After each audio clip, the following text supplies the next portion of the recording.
Hi, I'm Abby. Welcome to Abby's Den. Now in this video I just want to show off my beautiful cushion. So I've been making lots of scrubs with lots of other people, and one lady, Henrietta, made this cushion for me, and it's inspired me to make a replacement cushion for the one I had before, which was a little bit, well, I don't actually think I ever made a cushion cover for this. So I want to make a cushion cover today using my new machine, and I have a set of fat quarters. I've bought the Harry Potter theme for this project.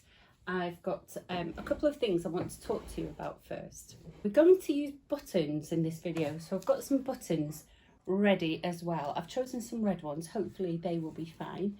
I've got myself a good pair of scissors to cut with. Now these are tailor shears. What happens is they sit at an angle with the table, so I've not got to lift the fabric up as I cut it, so they're good.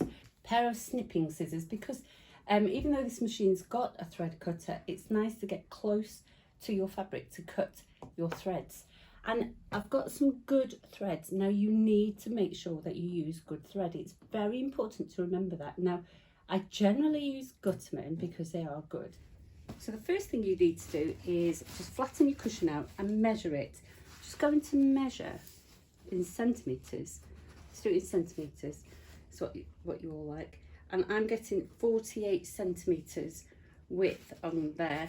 If I measure it across that way, it works out about the same. So it's a square cushion at 48 centimetres, which is about 19 inches. So we need to write that down. Right, let's do some sums. So we've got our 48 centimetre square cushion, like this. But we're going to make patches on there.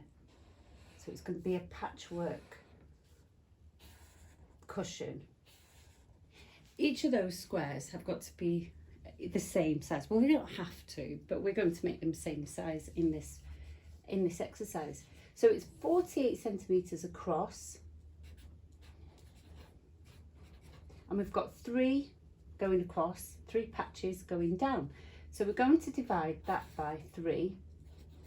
And if you can do your sums, there's 1 into 4, that gives us 18, that gives us 6.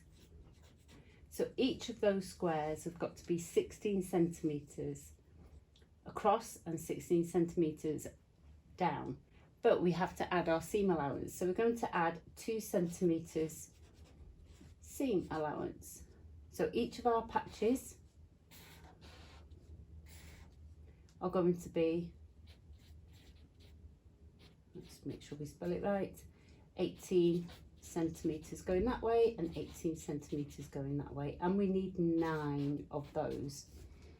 Okay, and now for the backing, I'm just going to use one big piece of fabric. So it's 48 centimetres across and 48 centimetres down. If I add 1 centimetre at the top and 1 centimetre across the bottom side, it's going to give me 50 centimetres going across and 50 centimetres that way.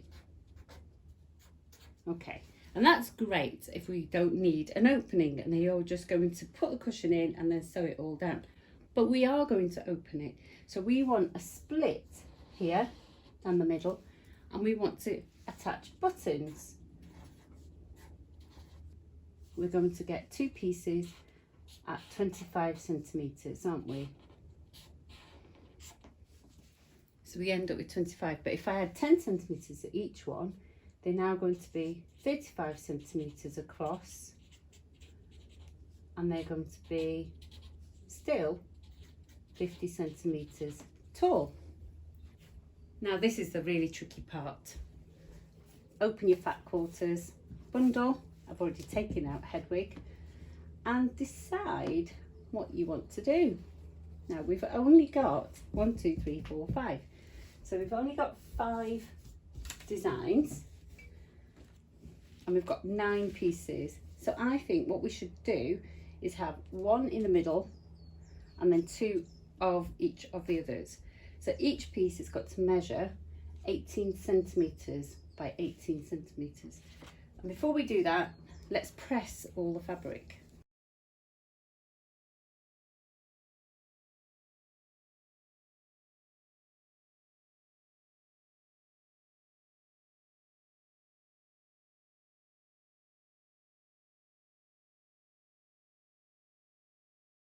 Right, I found myself a piece of card. I'm going to make myself a template for the patches so that I don't have to keep measuring out. So it's going to be 18 centimeters by 18 centimeters. So if I mark along here for the 18 centimeters there.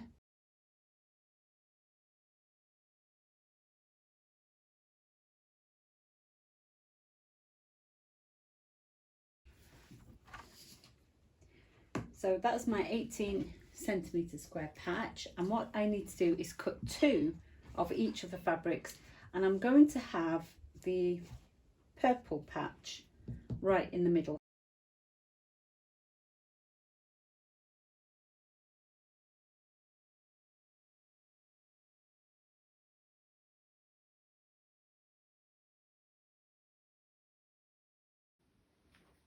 Okay, so you've got all your pieces now. Okay, so what I've got here is some iron-on interfacing. It's a Vilene. It's a little bit softer than the regular interfacing that you can buy, but it gives some stability to your fabric. So what we're going to do is just lay all the pieces on there, press them down, and that will give a bit more structure to our fabric.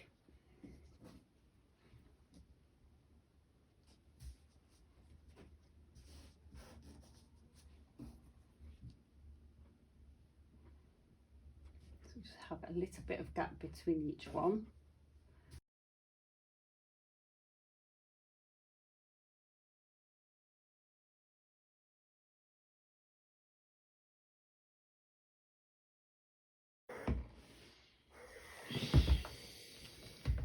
Done there. We use a pressing cloth so that the glue from the interfacing, see the gaps there, that glue won't come onto my iron.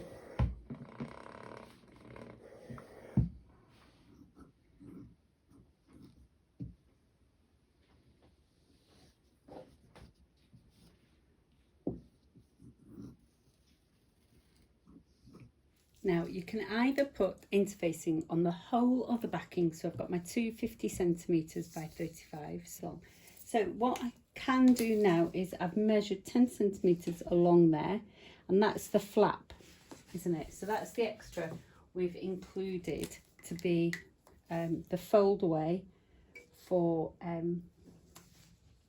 our bias. Now I'm going to mark it in Sharpie and I'm going to regret it, so I'm not going to do that, but you can see those 3 dots there that I've marked.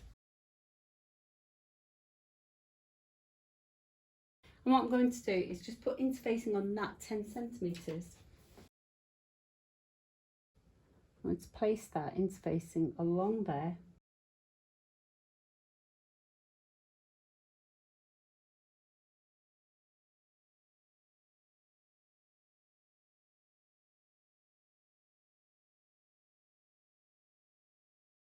So as we said before, we're going to work 1 row at a time. Just make sure you're happy with it. So what I'm going to do is I'm going to place this patch on top of the other, just flip it over like that, and then you can place a couple of pins anywhere on the patch to hold it together. I see lots of people placing lots of pins there and lots of clips. They just get in your way. Just put a couple of pins there out of the way. I'll put 3 maybe. So we're going to mark 1 centimeter in, get a bit closer, 1 centimeter in, just draw the line there like that. Now on this machine, the setting is automatically set to 0, 0 of a 3.5 width, which doesn't matter because it's a straight line, but a 2.5 millimeter stitch length. We're going to use the hand wheel and we're going to bring the needle down onto the row of stitches, but we're going to place that down, the foot down, put the needle on the line, and then we're going to do a lock stitch. If I press that, there's 3 stitches back, or however many I want it to, and then I'm going to go forward. So I didn't start right on the edge. There's no need to start right on the edge, not when you're a beginner. So keeping that line in between those toes of the foot.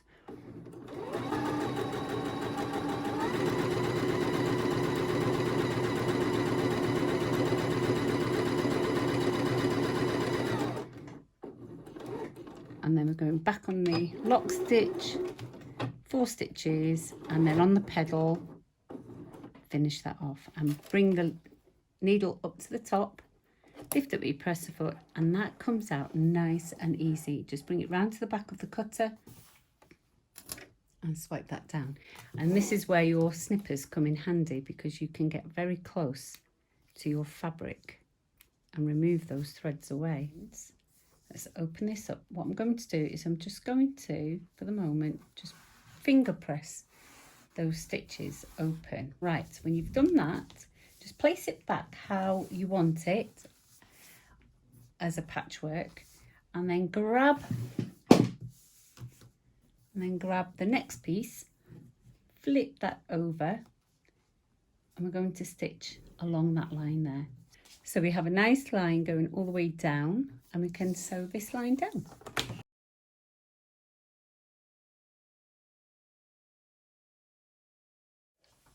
So just press the seams open like that, and then grab your clapper. It's really a piece of wood from a pallet, and I've just had it chopped and shaped and obviously smoothed out for me. And it helps, look at that, it helps keep those seams nice and flat. Right, now, so now what we need to do is repeat that for the next row and the third row.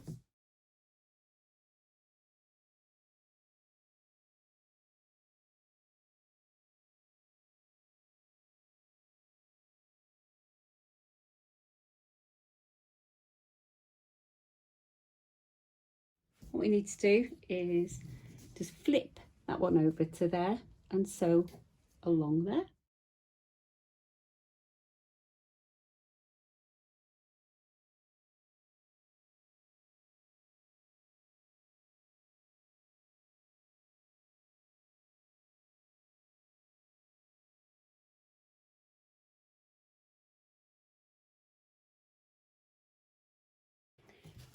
Right, so there we go. Okay, so with this machine, I received a twin needle. I'm going to select the twin needle function. What that does is that allows only certain stitches to be stitched out. And I'm going to use a long stitch length. So I need to move that bar over, and I'm going to go to 4. So this sewing line that I've got, I'm keeping that right dead center of that foot. And I'm going to stitch slowly. So we'll go forward and then lock those stitches, and we're just going to keep going forward.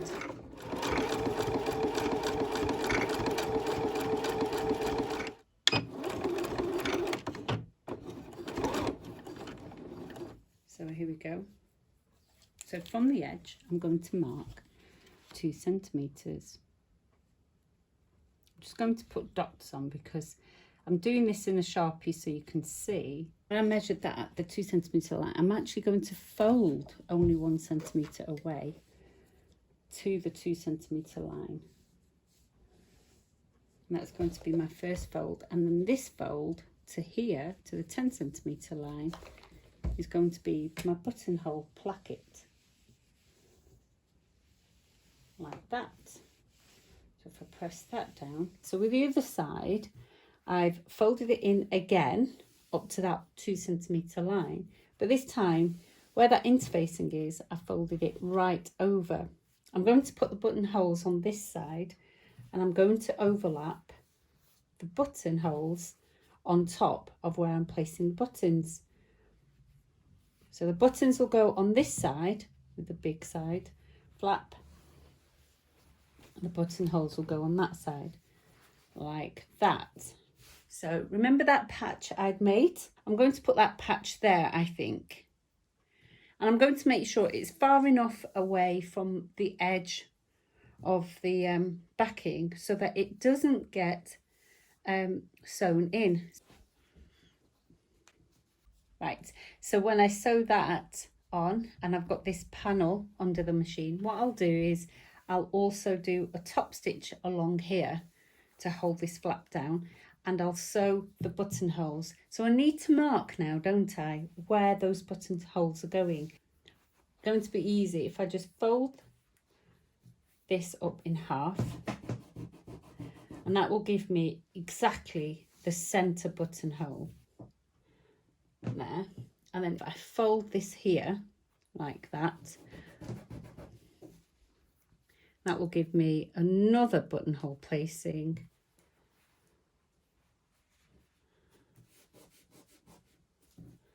and another buttonhole placing like that.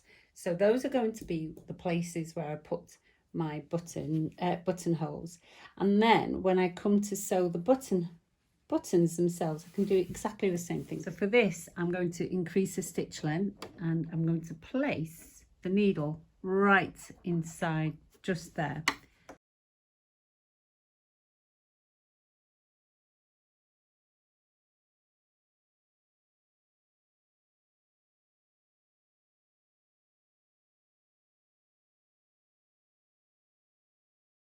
Right, so now the patch is gone on, what I want to do is sew down this tab. So I've popped some pins.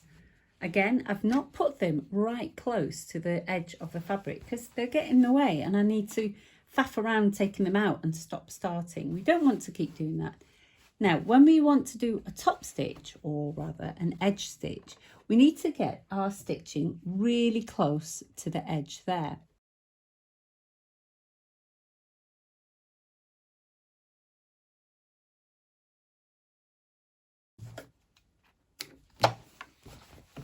And there we go. And I've got perfect edge stitch without having too much of a worry.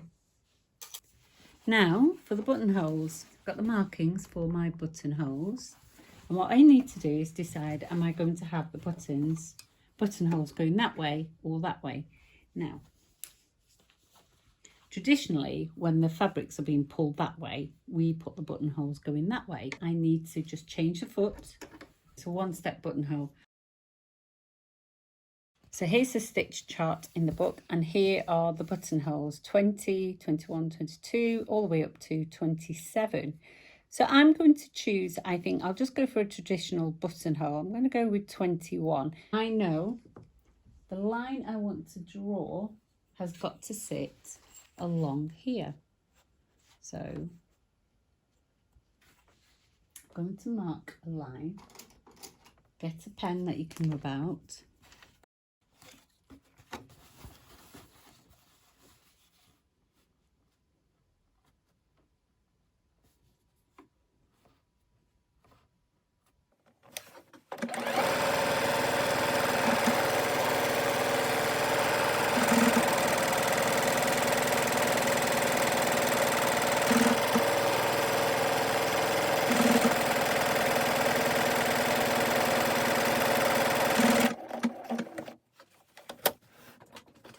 There we go. So there's my patch and my buttonholes, and here's the other panel which I've stitched down as well using the blind hem foot. And what I'm going to do is I'm going to mark where the button needs to be. Pop the pin in, lift up the buttonhole,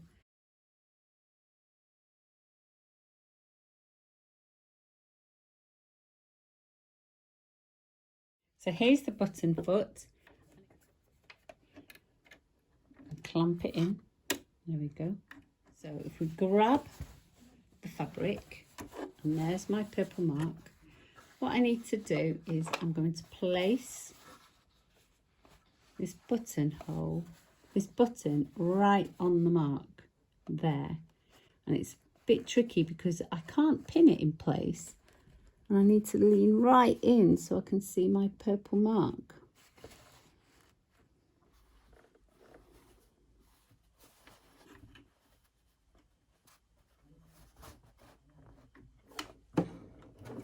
So always do the first stitch by hand. Make sure you're nice and safe.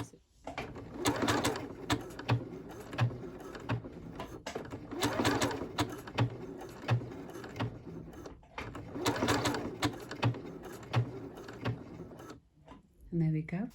Right, so there are your buttons. So now all we need to do is just make sure we match it up properly and put the buttons, film them right. They should all match up. So do up the buttons. There we go. And hey presto, there we are. Oops. There we go. What you need to do now is grab your Harry Potter pattern. So, doing my top stitching, I've not paid attention and I folded that over, but I'm not going to worry about it. So just make sure you pay attention. And you know what? It doesn't matter if you make mistakes. This is your first project. It's my 100th project. I've probably done a few more than that. And I'm not going to get upset about it. I'm not going to worry about it. If you do, you'll have to unpick the whole line and go through it. But I'm not going to worry about it. Right, so make sure it's all in the right direction. Add some pins. Make sure everything stays matched. And draw some sewing lines to make sure you get a nice square. So let's get some pins. I'm going to make sure I've got a pin in each square.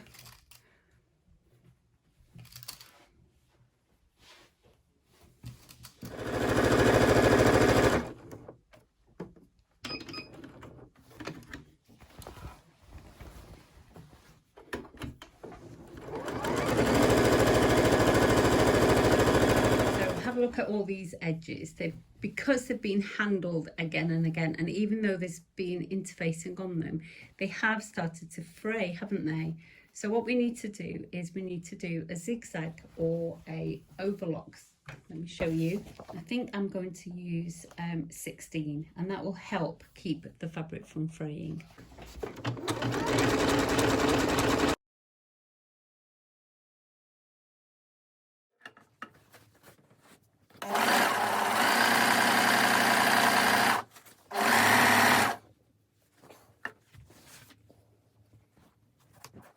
Show you, so that's the over edge stitch and that's the over edge on the overlocker, so it doesn't look too different. And it is flip the cushion round, if it fits,